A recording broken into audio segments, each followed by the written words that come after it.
Hi mga lalabs! Yan channel again. For today's video nga po ay gagawa po tayo ng mga mini bouquet na chrysanthemums flower at nagbasa lang po tayo dyan ng floral foam.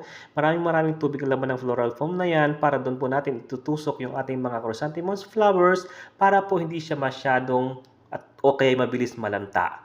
At tinusok lang po natin ng lahat ng mga kulay ng napili ko at babalutan na po natin siya ng wrapper after po natin maitusok lahat ng mga flowers dyan sa floral foam.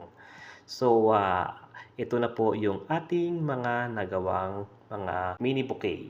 At pagkatapos yan, ipabalutan naman po natin siya ng mga wrapper at ang napili ko ang wrapper para sa kulay blue ay ang light light green at sa kulay violet naman ay kulay puti at doon sa kulay white ay light green din. So ito na po yung ating mga nagawang mini bouquet for today's video. Ulit, this is your channel always saying